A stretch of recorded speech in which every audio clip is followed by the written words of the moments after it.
Hello guys, कैसे हैं आप सब। आई होप कि आप सब बिल्कुल ठीक होंगे एंड सेफ होंगे। तो चलिए हम अपनी स्टोरी को स्टार्ट करते हैं। अब तक हमने देखा था कि विंग के डैड मिस्टर फैंग मियान विंग से कहते हैं मिस्टर ली की बेटी उससे शादी करना चाहती है। तो विंग अपने डैड को शॉकिंगली देखते हुए उनसे कहता है, क्या डैड, बिल्कुल भी नहीं। मैं उस सड़ी हुई लड़की से तो कहीं से भी शादी नहीं करने वाला हूँ, किसी भी हालत में नहीं। आप मना कर दीजिए उन्हें। तो फैंग मियान कहते हैं, ठीक है बेटा, जैसा तुम चाहो। विंग अपने डैड को ये बोलने के बाद वहाँ से चला जाता है। अब विंग का मूड पूरी तरह से ऑफ हो गया था। तो विंग वांग जी के पास जाता है। वांग जी अभी पार्टी के बीचों बीच एक काउच पर बैठा हुआ था, जिसके सामने काफ़ी सारे फ्रूट्स रखे हुए थे और वांग जी उनमें से कुछ फ्रूट्स को धीरे धीरे उठा के खा भी रहा था। वांग जी के पास दो लड़कियां बैठी हुई थी।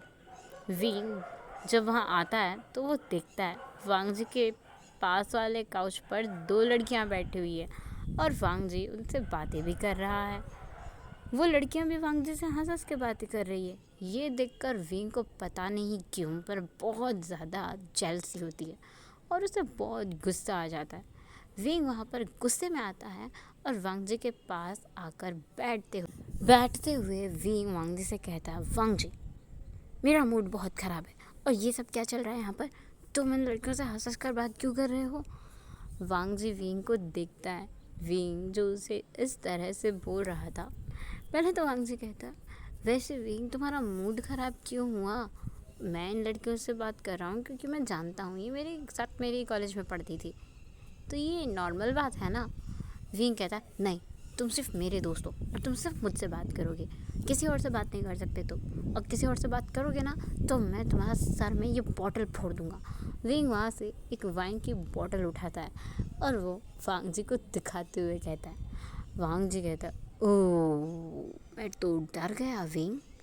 और तुम मेरा सर फोड़ दोगे तो मेरी याददाश्त चली जाएगी, और मेरी याददाश्त चली जाएगी तो मैं तुम्हें भूल जाऊँगा, तो फिर तुम्हारा क्या होगा। विंग वांग जी की बातें सुनता है और कहता है, हाँ वो भी तो है,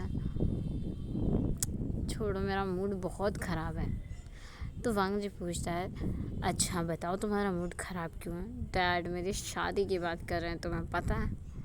हाँ, वो भी उस ली से, मिस्टर ली की बेटी। मुझे तो उसे देखकर ही ना बहुत गुस्सा आ रहा है, जब से मुझे पता चला है उसके बारे में। वांग जी पूछता है, अच्छा ऐसा तुम्हें क्या पता चला विंग। वैसे तो वांग जी का मूड भी ख़राब हो गया था, बट वो विंग को ये बताता नहीं है। विंग कहना शुरू करता है, तुम्हें पता है शिजा ने मुझे बताया, वो लड़की, उससे डैड ने आज से 2 साल पहले खुद से कहा था, मेरे लिए शादी का प्रपोज़ल उनको भेजा था, पर तब उस सड़ेली छिपकली ने ये कह के मुझे रिजेक्ट कर दिया कि मैं चल फिर नहीं सकता, मैं उसके लिए एबिल नहीं हूँ। और अब जो मैं ठीक हो गया हूँ तो वो सड़ी हुई छिपकली खुद अपने बाप से कह के मेरे डैड से ये कहवा रही है कि उसे मुझसे शादी करनी है, उससे शादी करेगी मेरी जूती। मैंने डैड को साफ साफ मना कर दिया। वांग जी कहता है, वेरी गुड, तो तुमने बहुत अच्छा किया। पर तभी शिचैन और मेंग्याओ वहाँ आते हैं और मेंग्याओ कहता है, वैसे मुझे नहीं लगता विंग मिस्टर ली शून की बेटी तुम्हें इतनी आसानी से छोड़ेगी। तो विंग मेंग्याओ की तरफ देखकर कहता, मेंग्याओ ब्रदर, कैसे हैं आप। मेंग्याओ कहता, मैं बिल्कुल ठीक हूँ, तुम कैसे हो। मैं भी ठीक हूँ। हाँ, वांग जी ने मुझे बताया आजकल तुम काफ़ी ठीक हो गए हो और दौड़ने भी लगे हो। हाँ गगा, इतने स्ट्रिक्ट और हैंडसम ट्रेनर अगर मेरे पास हो तो मैं ठीक कैसे नहीं हो सकता। मेंग्याओ विंग के पास बैठता है और शिचैन वांग जी के पास। विंग पूछता है मेंग्याओ के हाथ पकड़ते हुए, ग आप क्या कह रहे थे, मैं समझा नहीं। मेंग्याओ कहता है, ज़रा उस तरफ देखो। विंग पीछे की तरफ देखता है जहाँ ली शियन उसके डैड के साथ बातें कर रही थी और वो पार्टी में इधर उधर बस विंग को ही ढूंढ रही थी। विंग जैसे ये देखता है वो काउच से बिल्कुल नीचे अपने आप को झुका लेता है और कहता है, ओह गॉड डैम, सच में ये लड़की घोस्ट है, मेरा पीछा क्यों नहीं छोड़ती है। मुझे तो अभी अभी उससे यहाँ आकर बैठने का मौका मिला था। पक्का वो चुड़ैल मुझे ढूंढ रही है। मैं बिल्कुल भी उसके सामने नहीं जाना चाहता। मेंग्याओ और वांग जी दोनों हंसने लगते हैं। वांग जी विंग के ऊपर अपना जैकेट डालते हुए कहता है, विंग, अगर तुम पार्टी में रहोगे तो उससे बचोगे नहीं। मेंग्याओ वांग जी और विंग से कहता है, वांग जी, तुम विंग को यहाँ से बाहर क्यों नहीं ले जाते, किसी अच्छी जगह घुमाने। वांग जी कहता है, हाँ, ये आइडिया अच्छा है ब्रदर। वांग जी विंग को अपने कोट से अच्छे से कवर करता है और उसका हाथ पकड़ता है। उससे लेकर वो पार्टी हॉल से भाग जाता है। यहाँ पर ली वांग जी और विंग को जाते हुए देख लेती है। वो उनके पीछे जाने लगती है दौड़कर, लेकिन रास्ते में उसे शिचेंगा और मेंग्याओ अपनी बातों में फंसा लेते हैं। तब तक वांग जी और विंग दोनों पार्किंग में पहुंच गए थे और वांग जी विंग दोनों बहुत गहरी गहरी सांसें ले रहे थे। वांग जी ज़ोर ज़ोर से हंसने लगता है और विंग वांग जी को ऐसे हंसते हुए देखने लगता है। वांग जी हंसते हंसते एक कार के टायर के पास बैठ गया था और वो बैठकर अभी भी हंस रहा था। वांग जी हंसते हुए फ्लोर पर अपने हाथ से पीट रहा था और विंग उसे कुछ फ्लैशबैक याद आ रहे थे, जिसमें विंग भी वांग जी के साथ दौड़कर कहीं से आ रहा था और वो दोनों पार्क में बैठकर ऐसे ही ज़ोर ज़ोर से हंस रहे थे। विंग उस फ्लैशबैक में ही खोया हुआ था। तब तक वांग जी अपने हंसी को कंट्रोल करके ठीक से खड़ा होता है और विंग का हाथ पकड़कर खींचता है। विंग से कहता है, तो विंग, बताओ तुम कहाँ जाना चाहोगे।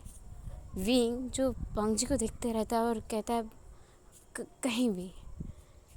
तो वांग जी कहता है, ठीक है, कार में चलोगे या बाइक पर चलोगे। तो विंग वांग जी से कहता है, मुझे बाइक पे जाना है, मैं बाइक चलाना चाहता हूँ।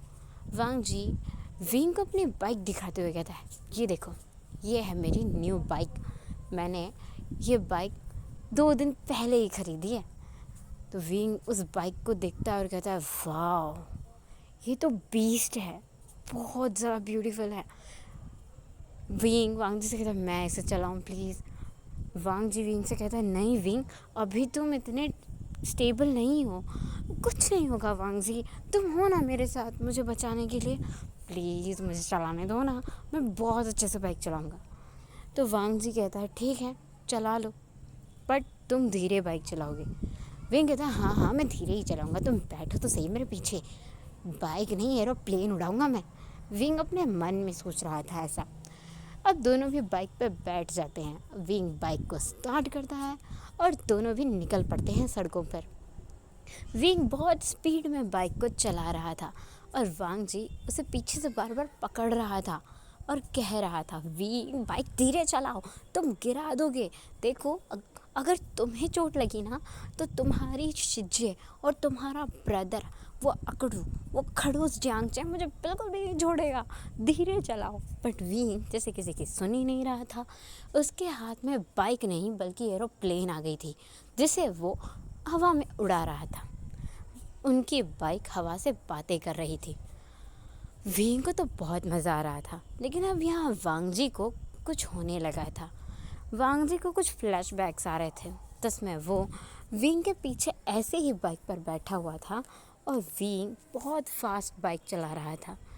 विंग को भी वही फ्लैशबैक आ रहा था, जिसमें विंग बाइक चला रहा था और उसके पीछे वांग जी ऐसे ही डर के बैठा हुआ था। तभी विंग बाइक को एक अलग रास्ते पर ले जाने लगता है। ये रास्ता एक पार्क की तरफ जा रहा था। विंग इतनी रात गए बिना जाने बिना सोचे समझे उस रास्ते पर बाइक चलाते जा रहा था और विंग ने अचानक से बाइक रोक दी थी। वांग जी और विंग दोनों भी उस जगह को देखने में खोए हुए थे। दोनों को भी ये महसूस नहीं हुआ था कि बाइक रुक चुकी है, ना विंग को पता चला था कि उसने कब बाइक रोक दी। दोनों बाइक से उतरते हैं और उतरकर एक दूसरे की तरफ देखने लगते हैं। विंग वांग जी से पूछता है, वांग जी, क्या तुम इस जगह पर पहले कभी आए हो। उस वक्त बहुत अंधेरा हो चुका था और उस जगह पर बस एक ही लाइट जल रही थी, बाकी आसपास की सभी स्ट्रीट लाइट बंद थी। वांग जी विंग की तरफ देखकर कहता है, विंग, मैं कभी इस जगह पर नहीं आया, बट पता नहीं क्यों मुझे ये जगह बहुत जानी पहचानी लग रही है। विंग कहता है, मुझे भी ये जगह बहुत जानी पहचानी लग रही है, ऐसा लग रहा है जैसे मैं यहाँ पहले भी आया हूँ। वांग जी भी कहता है, हाँ, बट कमाल की बात है, मैं कभी इस जगह पर नहीं आया। विंग कहता है, और मैं तो बीजिंग ही कभी नहीं आया, मैं तो बीजिंग अभी आया हूँ। वांग जी विंग से कहता है, विंग, वैसे तुम्हें ये रास्ता कैसे पता? तुम्हें कभी इस तरफ लाया ही नहीं, तो तुम्हें ये रास्ता कैसे पता? ये रास्ता तो मैंने खुद ने भी कभी नहीं देखा। विंग कहता है, नहीं पता, बस अपने आप बाइक को इस रास्ते पर ले आया और बाइक यहाँ रुक गई। वो दोनों एक दूसरे को देख रहे थे। विंग कहता, कोई बात नहीं, हम लोग अगर यहाँ आ गए हैं तो थोड़ा सा फ़न कर लेते हैं, इस जगह को एक्सप्लोर करते हैं। दिखने में तो ये जगह बहुत खूबसूरत लग रही है। वांग जी कहता है, खूबसूरत लग रही है तुम्हारा सर, मुझे ये जगह भूतिया लग रही है, किसी हॉन्टेड मूवी के पीरियड स्पेस की जैसी लग रही है। विंग, चलो यहाँ से चलते हैं, बहुत लेट भी हो गया ना, पार्टी भी ख़त्म हो गई होगी। वांग जी को ऐसे देखकर विंग हंसता है और कहता है, क्या तुम्हें हॉरर मूवीज़ और गोस्ट से डर लगता है? वांग जी की बड़ी बड़ी आंखें बाहर आ गई थी और वांग जी अजीब सा मुंह बना रहा था। विंग कहता है, वांग जी हिलना मत। वांग जी डर गया था कि क्या हुआ विंग? ऐसे बात मत करो विंग प्लीज़, क्या हुआ? वांग जी, तुम्हारे पीछे। वांग जी बहुत डर गया था और वो कहता है, क्या क्या क्या मेरे पीछे क्या? विंग जोर से कहता है, वांग जी तुम्हारे पीछे घोस्ट है, और विंग वहाँ से भागना शुरू करता है। वांग जी बहुत डर गया था और वो भी भागना शुरू करता है। दोनों भाग रहे थे, दोनों एक ही जगह एक झूले के चारों तरफ गोल गोल चक्कर लगा रहे थे। घोस्ट भी, मुझे घोस्ट से डर लगता है, प्लीज़ यहाँ से चलो। वांग जी सच में डर गया था और अब तो उसका गला भर आया था, और विंग जो मज़े मज़े में उस जगह के गोल गोल चक्कर काट रहा था, वो झूले पर बैठता हुआ कहता है, वांग जी तुम डर गए, तुम सच में डर गए, मुझे बिलीव नहीं हो रहा, तुम मेरे इतने से मजाक से डर गए, देखो यहाँ पर कोई नहीं है। वांग जी बहुत बुरी तरह से डर गया था और वो विंग के पंचेस कर रहा था बैक पर। वांग जी की आंखें पूरी तरह से नम हो गई थी, पता नहीं कैसे और क्यों। वांग जी इस घोस्ट का नाम सुनते ही बुरी तरह से डर गया था। अब तो वांग जी काँप रहा था। विंग वांग जी को हक कर लेता है बहुत टाइट से और कहता है, डरो मत, यहाँ कोई घोस्ट नहीं है वांग जी, देखो आसपास में कोई घोस्ट नहीं है। वांग जी विंग को हक करके रखता है थोड़ी देर तक, फिर विंग और वांग जी दोनों उस झूले में बैठ जाते हैं। थोड़ी देर तक झूला झूलते रहते हैं और दोनों एक दूसरे से बातें करते रहते हैं। वांग जी और विंग की पास्ट लाइफ की मेमोरीज उन दोनों को याद आ रही थी। विंग हिम्मत करके पूछ लेता है, वांग जी, मुझे तुमसे कुछ कहना है। वांग जी कहता है, कहो। वांग जी, तुम्हें ऐसा लगता है क्या कभी कभी हम दोनों का एक दूसरे के साथ कोई कनेक्शन है? मतलब मुझे बहुत सी बार तुम्हारे विजन्स आते हैं, बहुत सी बार मैं ऐसा ऐसा फील करता हूँ जैसे हम जो बातें कर रहे हैं, हम जो हरकतें कर रहे हैं, या हम एक दूसरे के साथ जब भी कहीं बाहर जा रहे हैं, मुझे ऐसा लगता है जैसे हम लोग पहले भी उस जगह पर जा चुके हैं, और हर बार ये कोई कोइंसिडेंट नहीं है। और ऊपर से ये मार्क हम दोनों के सर पर एक जैसा ही बर्थमार्क क्यों है? और ऊपर से सबसे ज़्यादा अजीब बात तो ये है, मुझ पर थाईलैंड और कोरिया के बड़े बड़े डॉक्टर्स के ट्रीटमेंट का कोई असर नहीं हुआ, बट तुम्हारे टच करने से ही मैं ठीक हो गया। ऐसा क्यों? मुझे इन सब बातों का कोई जवाब नहीं मिल रहा। मुझे कई बार तुम्हारे ड्रीम्स आते हैं, कई बार मुझे तुम्हारे अलग अलग सपने आते हैं। और वो कॉलेज जहाँ पर तुमने मेरा एडमिशन कराया, वो कॉलेज भी मेरे ड्रीम्स में बहुत बार आ चुका है। जब मैं उस कॉलेज में नहीं जाता था, उससे पहले भी वो कॉलेज मैंने एक दो बार अपने ड्रीम में देखा है। और जब से मैं वहाँ जाने लगा हूँ, तब से तो मुझे बहुत सारी मेमोरीज आने लगी हैं, बहुत से ऐसे विजन्स आने लगे हैं जो जो हम दोनों के नहीं हैं, पर फिर भी वो हम दोनों के हैं। तो तुम समझ रहे हो मैं क्या कहना चाह रहा हूँ। वांग जी विंग की बातें सुनकर शॉक्ड हो गया था। उसके पसीने छूटने लगे थे। वांग जी विंग की तरफ अपना मुंह खोलकर बस देख रहा था। वांग जी उठता है झूले से और विंग से कहता है, विंग हम दोनों बहुत देर से यहाँ बैठे हैं, चलो ना हम पहले कुछ पी लेते हैं, मुझे प्यास लगी है। विंग कहता है, हाँ हाँ हाँ, ठीक ठीक है, चलो। दोनों उस जगह से आने लगते हैं। इस बार बाइक वांग जी चला रहा था और विंग पीछे बैठा हुआ था। वांग जी अपनी बाइक को सुपरमार्केट ले जाता है ताकि वो और विंग थोड़ा घूम फिर सकें और विंग को भी सुपरमार्केट देखने को मिल जाए। सुपरमार्केट जाने के बाद वांग जी और विंग वहाँ से एक कोल्ड कॉफ़ी खरीदते हैं और दोनों भी उसे एंजॉय करते हुए मार्केट में घूमने लगते हैं।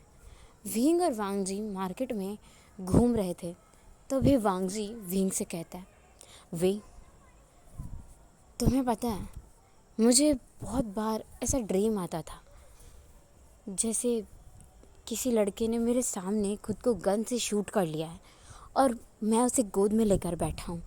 क्या तुमने कभी ऐसा कोई ड्रीम देखा? हे गाइस, आज के लिए बस इतना ही। हम मिलेंगे नेक्स्ट पार्ट में। तब तक के लिए आपको वीडियो कैसा लगा प्लीज़ कमेंट करके ज़रूर बताना।